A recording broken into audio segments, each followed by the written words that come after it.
See, what is a story? A story is a narration of a set of fictitious events used to convey a moral message. Narration होता है सुनाना, ठीक है। तो जब हम क्या करते हैं, कुछ सेट ऑफ फिक्शियस इवेंट्स को नरेट करते हैं, ठीक है, जिससे कि एक मॉरल मैसेज कन्वे हो, उसको हम स्टोरी कहते हैं। फिक्शियस इवेंट्स का मतलब है जो इवेंट्स होते हैं जरूरी नहीं है रियल इंसिडेंट पे बेस्ड हो। फिक्शन इज समथिंग जो खुद लिखी जाती है इमेजिन करके, तो इसका जरूरी नहीं है कि ये रियल इंसिडेंट्स पे बेस्ड होगी, ठीक है। तो स्टोरी आप जब भी लिखोगे तो आप कुछ भी इमेजिन करके अपनी मर्जी से कोई भी फिक्शन स्टोरी बना सकते हो, ठीक है। जरूरी नहीं है कि आपने कोई ट्रू फैक्ट या ट्रू इंसिडेंट ही लिखना है, ठीक है। तो ये सबसे ज्यादा हेल्प मिल जाती है स्टोरी में कि हम खुद से कुछ भी लिख सकते हैं, ठीक है। उसके बाद हम देखते हैं कि जो स्टोरी है वो हमेशा पास्ट टेंस में लिखी जाती है, क्योंकि स्टोरी हम कुछ उस चीज के बारे में लिखते हैं जो ऑलरेडी हो चुका हो, तो इसलिए स्टोरी को हम हमेशा पास्ट टेंस में लिखते हैं। अब आता है हमारा फॉर्मेट। स्टोरी का फॉर्मेट बहुत सिंपल है। सबसे ऊपर हम टाइटल लिखते हैं। टाइटल ज़्यादा बड़ा नहीं होना चाहिए, 4 या 5 वर्ड से ज़्यादा बड़ा टाइटल नहीं होना चाहिए।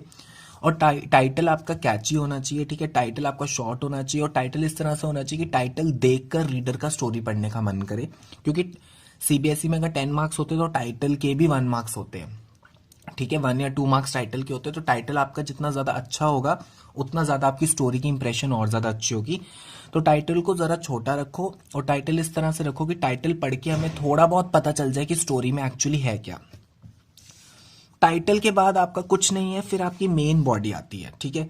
अब मैं आपको सारा एक्सप्लेन करूंगा कि मेन बॉडी आपने कैसे लिखनी है। सबसे पहले आपकी वर्ड लिमिट है 150 से 200 वर्ड्स, ठीक है। तो स्टोरी में आपको 150 मिनिमम और मैक्सिमम 200 वर्ड्स होने चाहिए, ठीक है। तो 180 190 के आसपास आप वर्ड्स लिखोगे तो वो सफिशिएंट हो जाएगा। पहला पॉइंट, प्रेफर करो कि स्टोरी आप एक ही सिंगल पैराग्राफ में लिखो, ठीक है। अगर आप चाहते हो तो एक की जगह आप 2 पैराग्राफ्स में डिवाइड कर सकते हो, बट बेसिकली आप स्टोरी सिर्फ एक सिंगल पैराग्राफ में लिखोगे। बी इमेजिनेटिव, ठीक है। आपको इमेजिन करना है, क्योंकि स्टोरी आपको खुद से लिखनी है। तो आप चीज़ें, डिफरेंट चीज़ें, कुछ नई चीज़ें इमेजिन करो, जिससे कि स्टोरी ज़्यादा से ज़्यादा इंटरेस्टिंग हो जाए। अगर आपको कुछ याद नहीं आ रहा, आपको कोई मूवी आपने देखी है, उसमें आपका बहुत अच्छा कोई इवेंट हुआ है, ठीक है, या आपने कोई स्टोरी पहले से पढ़ी है उसकी स्टोरी, या आपने किसी शो में देखा है, ठीक है, उसकी कोई स्टोरी है, या कोई इंसिडेंट आपके साथ हो चुका है, आप उसको स्टोरी में कन्वर्ट करके, ठीक है, आप कोई पर्सनल एक्सपीरियंस लिख के आप उसको स्टोरी के फॉर्म में लिख सकते हो। Means you have to be very imaginative. अगर आप एट द पॉइंट कोई नई स्टोरी बना सको तो ठीक है। अगर आप नहीं बना रहे तो ऑलरेडी आपने उस तरह की स्टोरी कहीं देखी है था, वो आप पुट कर सकते हो, but very important, it should be logical, do not go out of logic. Story में सुपर हीरोज, गोस्ट, भूत प्रेत की कहानी डालने की कोई भी जरूरत नहीं है। कुछ लॉजिकल स्टोरी डालो, कोई सोशल इश्यू से रिलेटेड स्टोरी डालो जिसमें कोई मॉरल मैसेज मिले। थोड़ी इंटरेस्टिंग स्टोरी बनाओ कि रीडर को थोड़ा सस्पेंस हो, कि पता चले कि हाँ आगे जाके क्या होने वाला है, ठीक है। तो थोड़ी सस्पेंस हो, थोड़ी क्यूरियोसिटी हो, और थोड़ा कोई अच्छे इवेंट पे अगर आप स्टोरी बनाओगे तो उसके आपके लिए ज़्यादा मार्क्स मिलेंगे, ठीक है। और फॉलो सीक्वेंस। सीक्वेंस में आपको जो है स्टेप बाय स्टेप स्टोरी लिखनी है, ठीक है, कि पहला स्टेप क्या होगा, फिर दूसरा स्टेप क्या होगा, मतलब सीक्वेंस, प्रॉपर सीक्वेंस फॉलो करके आपको स्टोरी राइटिंग करनी है, ठीक है। अब स्टोरी राइटिंग जब आप शुरू करोगे, सबसे पहले आती है बिगनिंग। स्टार्टिंग में आपने क्या लिखना है, स्टार्टिंग की लाइंस में आपने क्या लिखना है, सेट अप द एक्शन और प्लॉट की लाइंस ऐसे लिखो कि हाँ बता दो कि ये हमारा बेसिक प्लॉट है, ठीक है, यहाँ पे हमारा एक्शन होगा, मतलब ये हमारी बेसिकली थीम है। Give background of the story, और एक रफ बैकग्राउंड दे दो कि हाँ इस स्टोरी में ये होने वाला है, ठीक है, जिससे रीडर को पता चल जाए कि हाँ आगे हम पढ़ेंगे तो इससे रिलेटेड पढ़ेंगे। Builds in a way that catches attention, तो कुछ ऐसे सेंटेंसेस लिखो, कुछ ऐसी लाइंस लिखो जिसको पढ़ के ऐसा लगे कि हाँ रीडर का और पढ़ने का मन करे, ठीक है, विच कैचेज अटेंशन। ऐसा नहीं है जो स्टोरी की मेन थीम है वो स्टार्टिंग में ही लिख दी, जो मेन चीज़ है वो स्टार्टिंग में लिख दी, ठीक है, तो आगे उसको एक्सप्लेन कर दिया। थोड़ा सस्पेंस के साथ चलो, धीरे धीरे धीरे धीरे पॉइंट्स कवर करके स्टोरी को एंड तक ले जाओ। उसके बाद आता है मिडल पॉइंट, ठीक है, मिडिल पार्ट। अब मिडिल पार्ट में आपने क्या करना है, जो भी इंसिडेंट्स और इवेंट्स हैं उनको डिटेल में एक्सप्लेन करना है कि हमारे स्टोरी में ये इवेंट हुआ, ये इंसिडेंट हुआ, जिससे कि जो रीडर है उसकी जो अटेंशन है वो और ज़्यादा बढ़े, ठीक है। रीडर की अटेंशन और गैदर करने के लिए आपने इंसिडेंट्स और इवेंट्स को आगे एक्सप्लेन करना है। और एंड आपका स्टोरी का क्लाइमैक्स होगा, ठीक है। आप स्टोरी को कोई हैप्पी एंडिंग दे सकते हो, या आप स्टोरी को कोई सैड एंडिंग दे सकते हो।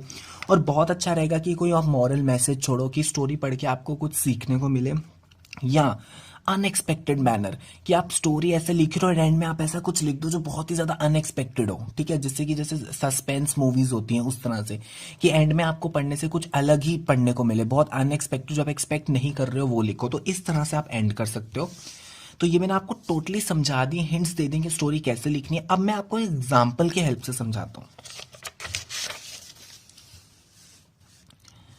तो अब आपको स्टोरी कैसे लिखी होती है, आपको कुछ सेंटेंसेस दे दिए होते हैं और उसके आगे आपको स्टोरी खुद कवर करनी होती है, ठीक है। अब जैसे यहां पे लिखा है, it had been 2 hours waiting for the train, Roohi was getting restless suddenly she, ठीक है, कि 2 घंटे से ट्रेन नहीं आई थी और जो रूही थी बहुत रेस्टलेस हो रही थी और सडनली उसने, आगे फिर आपने खुद से लिखना है। अब आप क्या करो, ठीक है, जब भी आप स्टोरी लिख रहे हो आप खुद रूही की जगह अपने आप को इमेजिन करो, ठीक है, दैट यू आर रूही, और आप ट्रेन के लिए वेट करो, सडनली आप कुछ देखते हो, ठीक है। अब आप देखो कि स्टोरी को वो कैसे डाइवर्ट करके एक सोशल इशू की तरफ लेके जाया गया।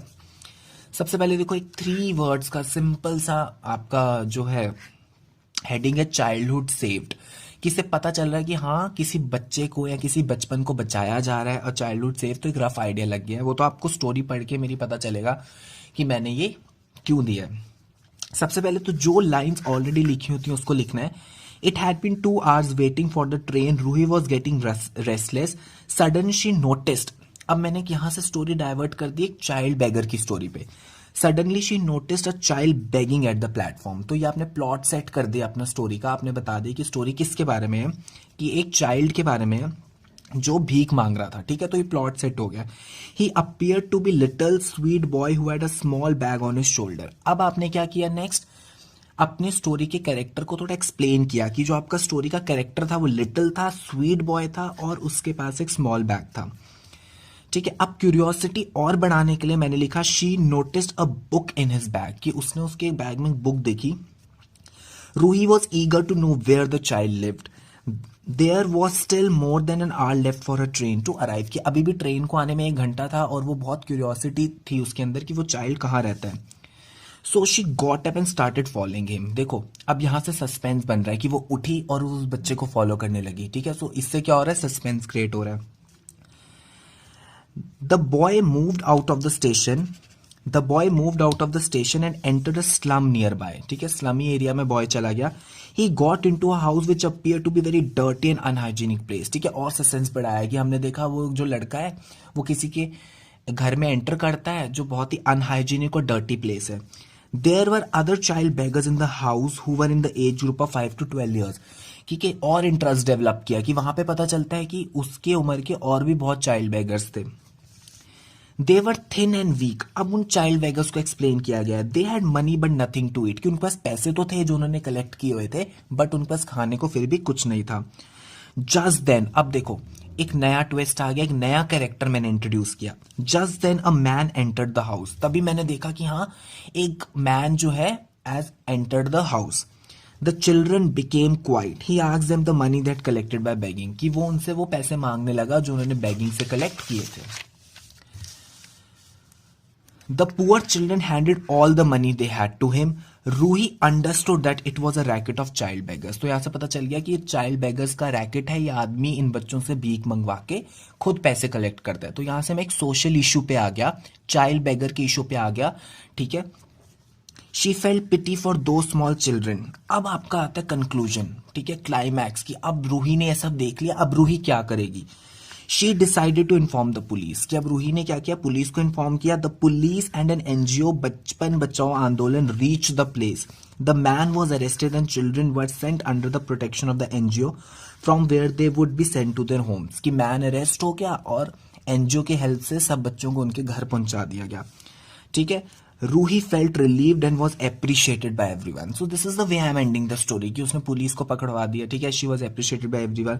She was later rewarded by the government for effort in rescuing the children, की उसको बाद में रिवॉर्ड मिला। तो मैंने क्या किया, स्टार्टिंग में अपना करेक्ट प्लॉट डिफाइन किया, कैरेक्टर्स इंट्रोड्यूस किए, धीरे धीरे मैंने सस्पेंस बढ़ाया और एक बहुत ही अच्छे नोट पे मैंने एंड किया कि मैंने किसी की लाइफ बचा दी। दैट इज वाई मैंने इसका टॉपिक लिया था अ चाइल्डहुड सेव। तो जिस तरह से मैंने स्टोरी लिखी है, you also practice such stories, और अगर आपको कोई भी डाउट होता है तो आप मेरे से पूछ लेना।